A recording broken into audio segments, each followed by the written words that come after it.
NSUI द्वारा university of Jammu पर कई सारे आरोप जो है वो लगाए जा रहे हैं। ऑफसाइड कैंपस की एक पोस्ट यूनिवर्सिटी ऑफ जम्मू द्वारा जो है वो रिप्लाई की जाती है और उसके बाद एनएसयूआई का कहना है कि उसमें कई सारी धांधलियां जो है वो हुई हैं। पूरी जानकारी लेंगे। एनएसयूआई के कुछ कार्यकर्ता हमारे साथ मौजूद हैं।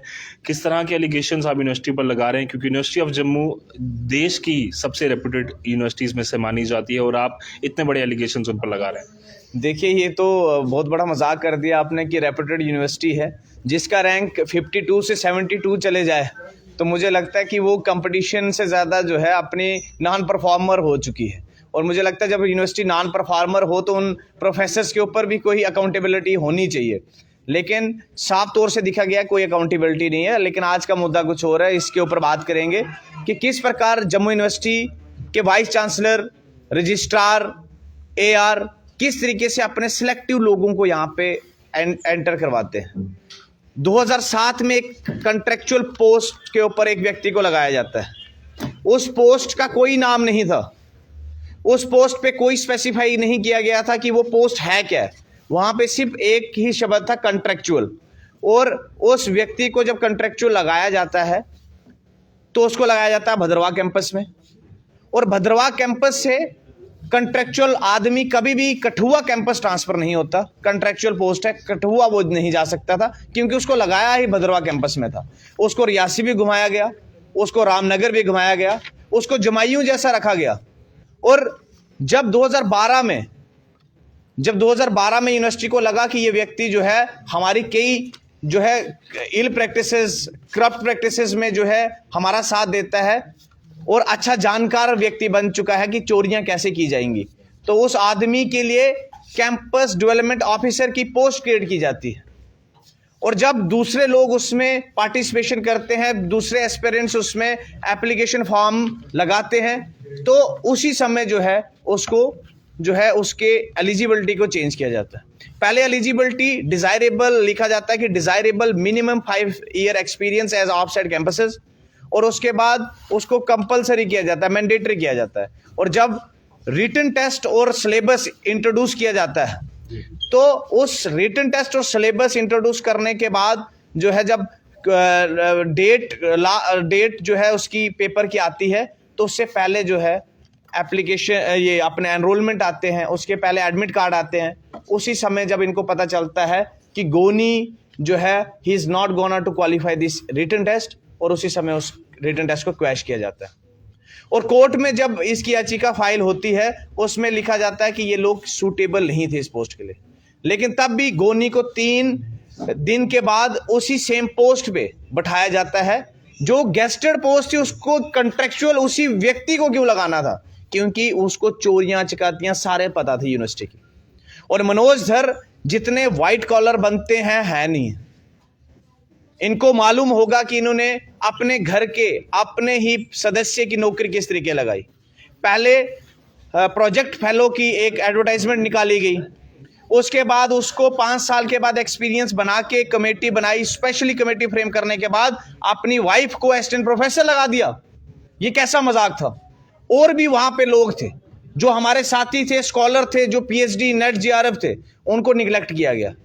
जब रजिस्ट्रार रहे तो उस समय एक AR की पोस्ट क्रिएट की गई और उस AR की पोस्ट के लिए रिटन टेस्ट रखा गया। लेकिन जब रिटन टेस्ट की समय आया तो वहां पे उनके फिर से एक व्यक्ति बाहर हो गए, तो इन्होंने क्राइटेरिया चेंज करके क्या किया कि रिटन टेस्ट जिसने क्वालिफाई नहीं किया था उसको भी शॉर्टलिस्ट कर दिया इंटरव्यू के लिए, जो सबसे बड़ी वायलेशन थी। 2019 में दोबारा से ऐसा ही समय आ गया, ये वाइस चांसलर बन गए, और वाइस चांसलर बनते ही इनके 4 प्यादे थे जिनको इन्होंने डिप्टी रजिस्ट्रार बनाना था। उनको पहले एप्लीकेशन इनवाइट की एस्पिरेंट से, और बाद में जब मालूम पता चला कि अगर ये डिपार्टमेंट के लोगों को अगर मैंने डिप्टी रजिस्ट्रार नहीं बनाया तो कल को मेरा विरोध हो सकता है, क्योंकि यूनियंस तो हर जगह है।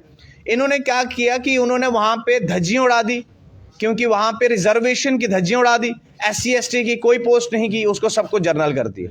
अभी जो ये एलिगेशंस आपने लगाए ऑफसाइड कैंपस के लिए, क्या आपके पास कोई इसके बाद पुख्ता सबूत हैं, कुछ जानकारी है कि ऐसे? ये सारे सबूत हैं, ये हमारे पास सारे सबूत हैं। ये क्या क्या चीज है, कौन से डॉक्यूमेंट? देखिए, ये पहले तो डॉक्यूमेंट तो पहले तो बात करें, सबूत तो सबसे बड़ा ये है कि यूनिवर्सिटी ऑफ जम्मू के वाइस चांसलर का टेन्योर एक्सपायर हो चुका है। आप मीडिया के साथियों को भी पता है, आपकी मीडिया के साथियों ने लगाया है।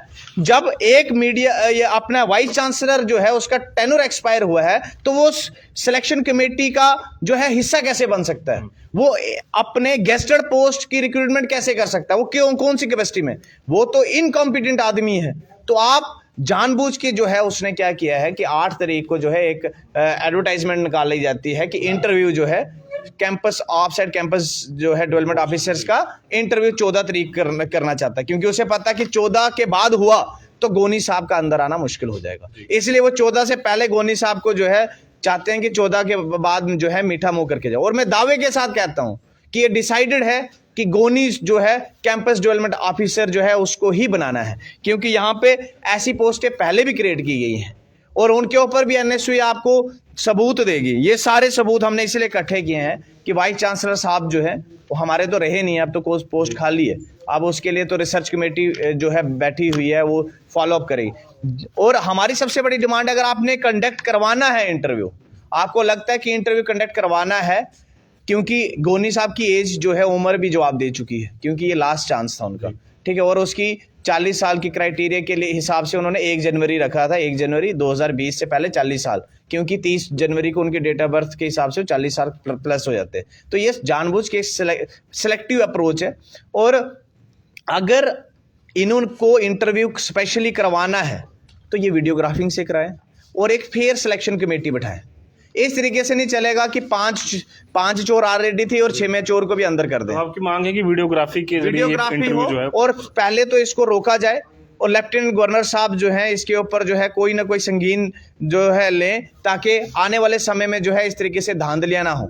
ऑलरेडी यूनिवर्सिटी ऑफ जम्मू में धांधलियों का तो वैसे भी नाम यूनिवर्सिटी का तो बहुत ही ऊंचा है, क्योंकि यहाँ पे आप जिस भी चीज को देखोगे तो उसमें कोई ना कोई राज तो छुपा ही रहता है। तो ये राज छुपाने की एक प्रतिक्रिया है, क्योंकि इनको पता है कि अगर ये अंदर नहीं आया तो ये कई राज खोल देगा। तो ऐसे राज खुलवाने से अच्छा है कि हम जो है पहले ही राज खोल दें, क्योंकि हमें पता है कि यहाँ पे गोनी साहब को जो है लगाने की पूरी साजिश है और डिसाइडेड है। गोनी साहब तो मिठाइयाँ बांट रहे हैं, तो हम नहीं चाहते कि इस तरीके से कोई भी एस्पिरेंट जो है उसका जो है हक छीना जाए, उसके हकों का हनन किया जाए। एनएसयूए जो है इसके ऊपर प्रदर्शन भी करेगी। एनएसयूए चाहे तो चांसलर साहब का घेराव भी करने के लिए तैयार हो जाएगी। ये तो साफ तौर पर आपने सुना, यूनिवर्सिटी ऑफ जम्मू पर एलिगेशन जो है वो लगाए गए हैं और वाइस चांसलर पर एलिगेशन है एनएसयूआई द्वारा कि ऑफसाइड कैंपस की डेवलपमेंट अथॉरिटी की जो पोस्ट है उसके लिए कम से कम जो है एक फेयर तरीके से एक बार फिर से एडवर्टीजमेंट निकले और जो भी फेयर चांस जिसका बनता हो उसे पोस्ट जो है वो दी जाए। कैमरा पर्सन साहिल शर्मा के साथ अजद फोरा, द न्यूज़ एक्सपर्ट, जम्मू।